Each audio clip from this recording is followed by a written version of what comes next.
Hi, today we're going to be talking about the Singing Rock Sir.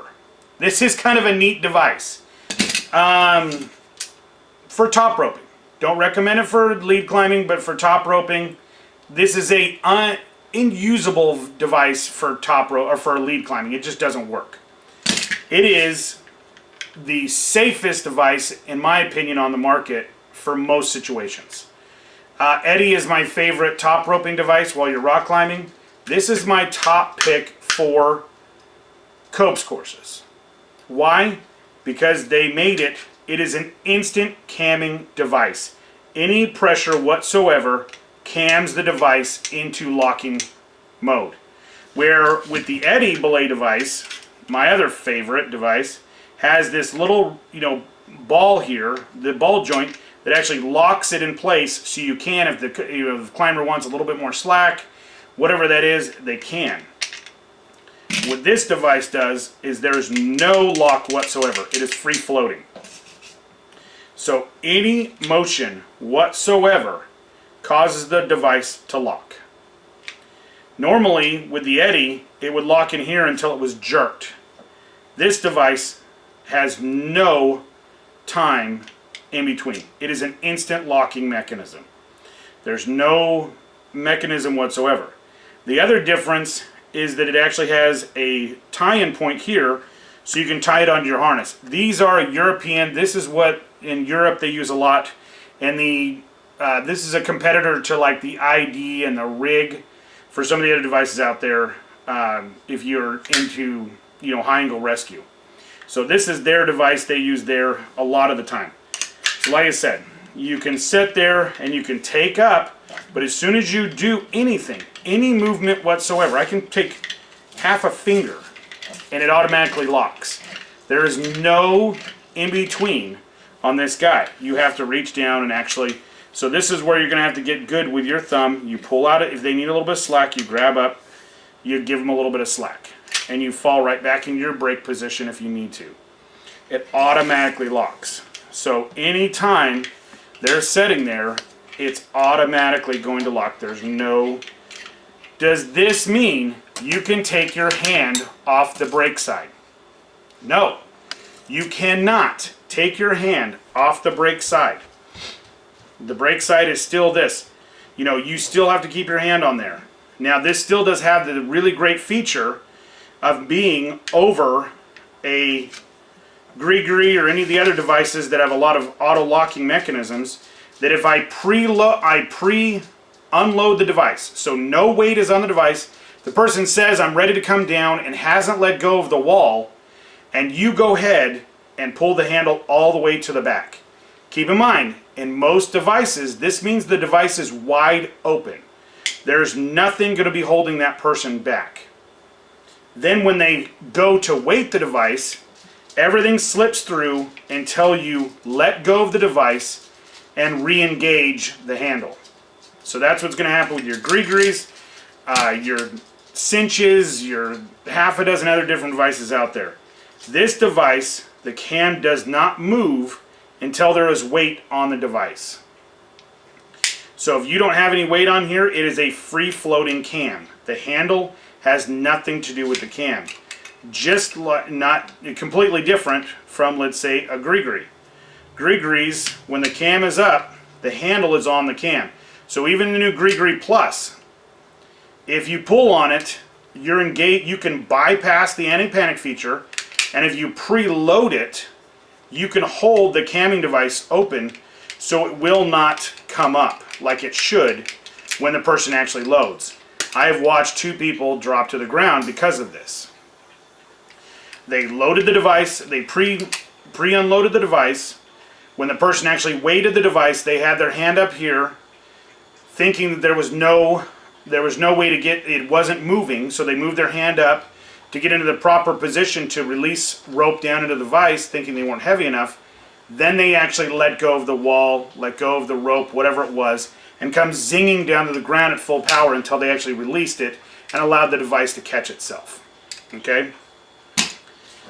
This device does not have that problem. With a pre-unloading, you pull all the way back. If they load the device at that point, so they fall, the device still kicks in. Doesn't matter.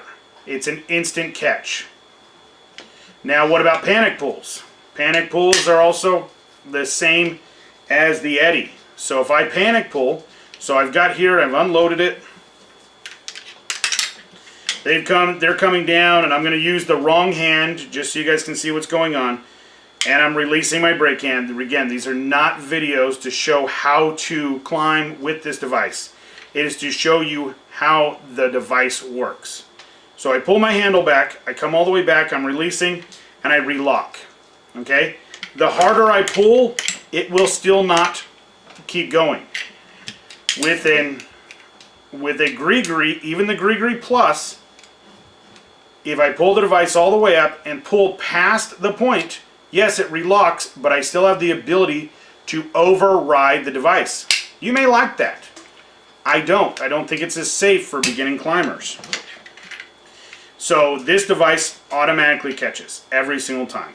You cannot panic pull because it will relock. So I'm pulling along, and I lock it. I have to actually let it go because it locks in the position of being locked. I can't, no matter what I do, pull harder and make it come down. I have to go all the way to the front and restart over again. And then, you know, keep going that way. The other thing is the release, to make it release rope, to pay out rope, I cannot press that hard enough to pay out rope when it is weighted. So I can't make my finger, if a person is on there, push hard enough to release my belayer or my climber down. So that's really important. As these are the same build construction as the eddy belay devices, and as I tell everybody, you can see this is a device from 2007. These devices have no scarring whatsoever on the inside. Now these guys put on theirs that this is a 10mm to 12mm device. I believe that to be a little better than the 9 to 11 range that is on a eddy. I believe it a little closer on this. 12mm is a little stiff. 9mm is way too soft, so I believe it to be really more like I've said with the eddy, that this is a device that is designed to be 10mm to 11mm ropes. Okay? Making the Singing Rock Sur my favorite belay device for a top roping ropes course or a gym, a climbing gym. This should not be being used, in my opinion. This is a great climbing device out in the woods, wherever that is. It's a lighter, much better device for all situations. When it comes to top roping, the only one I recommend out of the Gree-Grees is the Plus. But for top roping in general, if I was going to have a gym or I was going to have a ropes course, this is the device I would use. Second to that would be the eddy. Now, the eddies are a little cheaper. You can, if you're willing to order them, the Sur you can get for about 115 bucks. If you're willing to order them again, the eddies are going to be anywhere from about 130 to about the $97 range. This is one of the new ones we bought for this year. 97 bucks on eBay. So definitely think about that. This guy cost me 115 bucks. These are usually 190. I was able to order it out of country and have it sent in. It took me about a month to get, so plan ahead for that. But this is a much better device. This is a really neat idea. And then being able to tie onto the cord here, so you can actually put it on your harness. So let's say you're climbing up and using a rad system, where you're going up and you're going to rappel back down on your device. You put your rope through here, you tie it onto your harness, girth hitch it onto your harness, and then you don't have to worry about it falling if it slips out of your hand. So that's kind of a neat feature that the eddy does not have. So for rope rescue, definitely like this guy. These tend to be one of the softer devices, easier devices to pull. All aluminum all metal handles, all stainless steel internals. The more you use them, the better they work. Okay? Again, that is the Singing Rock Sur, my favorite device for ropes courses. Second of all, your eddy belay device. And third would definitely be the Petzl Gree-Gree. So as always, have a great day. Thanks for tuning in.